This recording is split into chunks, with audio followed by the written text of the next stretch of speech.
हमने नए अहदनामा में से यूहन्ना आरिफ के मुकाशफा की किताब में से पढ़ा है, और मैं आपको यह बताना चाहता हूं कि मुकाशफा का मतलब क्या है।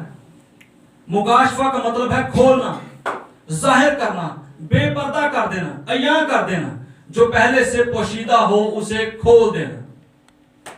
मुकाशफा की यह किताब मुकाशफाती अदब में आती है और इसको एपोक्लिप्स कहा गया है। यूनानी में इसका जो लफ्ज है, यहां पर उर्दू में हम देखते हैं यूहन्ना आरिफ का मुकाशफा, और यूनानी में है एपोक्लिप्स ऑफ जॉन।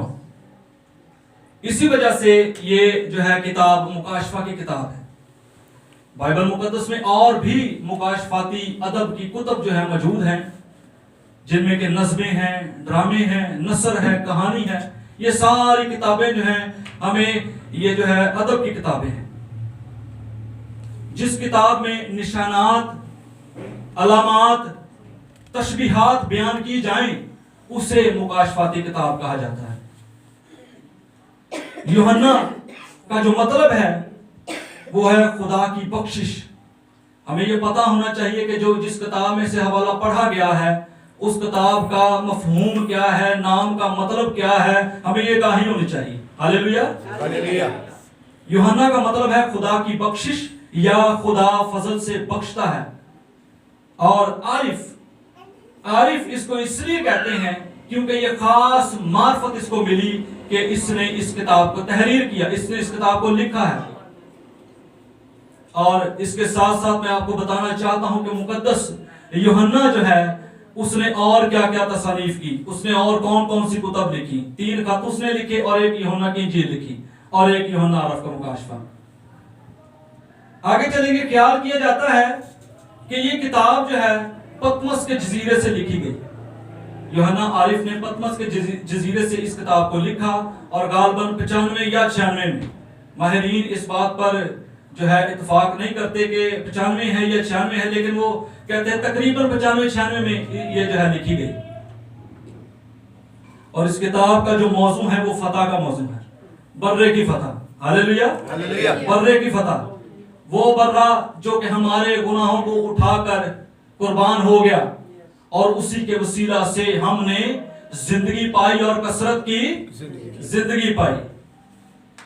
ये जो हवाला हमने पढ़ा है, इसमें खुदावंद यीशु अल मसीह सबसे पहले तो वो तसल्ली देते हैं, फिर वो 3 मुश्किलों का जिक्र करते हैं, इसके बाद वो हौसला अफजाई भी करते हैं।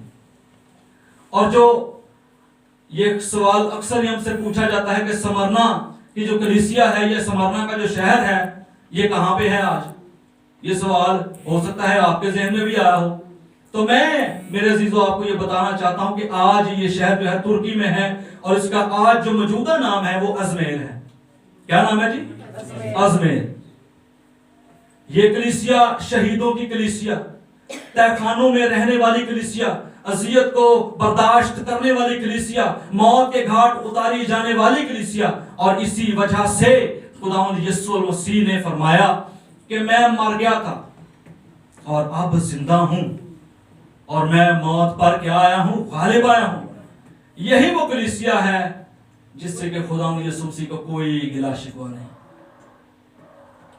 पहली मुश्किल जो कि इस कलीसिया को फेस करनी है और यीशु मसीह को बखूबी इसका अंदाजा है, वो क्या है कि मैं तेरी मुसीबत को क्या करता हूं, जानता हूं।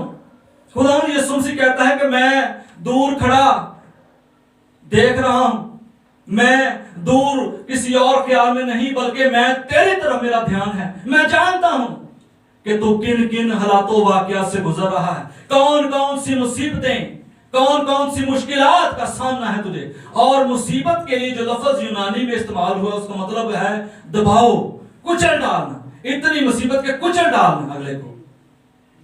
और खुदावंद यीशु मसीह चूंकि खुद इस मुसीबत से गुजरा और यशायाह नबी की किताब में लिखा है कि वो हमारी बदकरदारी के बायस क्या हो गया, क्या किया गया, कुचला गया और हमारी खातर उसने मारें खाई।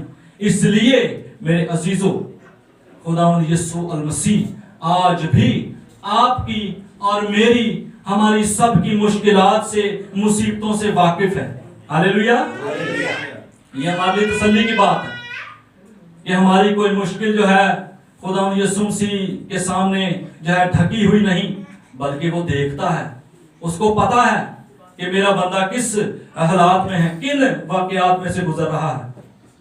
और जब बिशप पोलीकार्प शहीद हुआ तो उसके आखिरी अल्फाज ये थे कि खुदा मैं तेरा शुक्र करता हूं कि तूने मुझे शहादत के लायक तो समझा।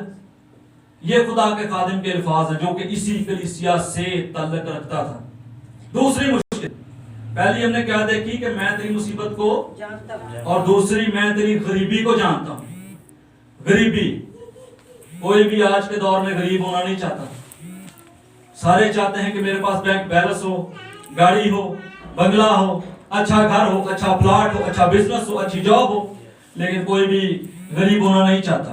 यकीनन ये लोग भी गरीब होना नहीं चाहते होंगे, लेकिन चूंकि इन पर मुश्किल थी, उस वक्त की गवर्नमेंट ने कुछ जो है तरीकेकार, कुछ जो है असूलात ऐसे नाफिज किए हुए थे जिनकी वजह से इनको गवर्नमेंट जॉब पर नहीं रखा जाता था, इनको फौज में नहीं रखा जाता था, इनको अच्छी नौकरियां नहीं दी जाती थी, इनको बल्कि लूटा जाता था। तारीख ये बताती है, जब मैं इस इक्तबास को स्टडी कर रहा था तो मैंने ये देखा कि तारीख ये बताती है कि वो इस हद तक गरीब थे कि भीख मांगने पर मजबूर होते थे, इस हद तक।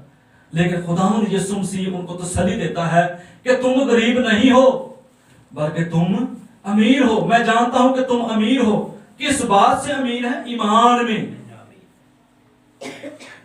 तीसरी मुश्किल, मैं तेरे लान तान को भी जानता हूं।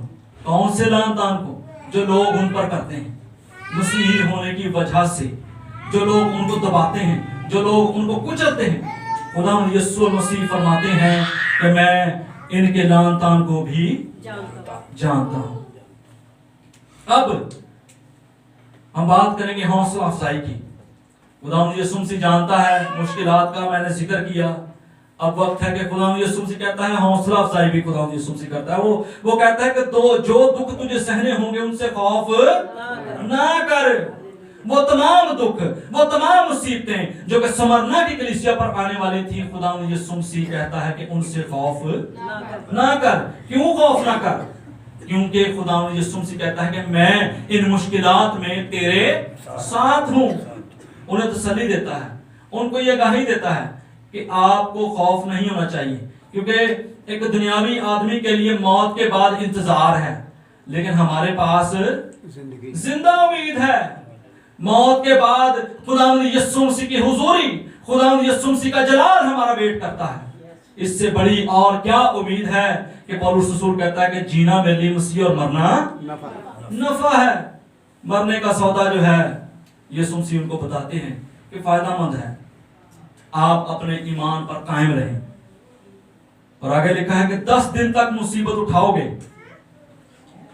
मैं जब इस आयत को देख रहा था, इस लाइन को देख रहा था, इस पैसेज को देख रहा था, 10 दिन के लिए माहिरीन जो है, स्कॉलर्स जो है लिखते हैं कि 10 का जो अदद है ये 10 बादशाह, नीरू से लेकर देवकलीतान तक जो है 10 बादशाह, उनका जिक्र यहां पर आता है कि खुदा यीशु मसीह को गाही दे रहा है कि 10 बादशाह और आएंगे जिनके दौर में तुम्हें मुसीबत उठानी पड़ेगी। इसी तरह मेरे अजीजों, आज अगर हमारी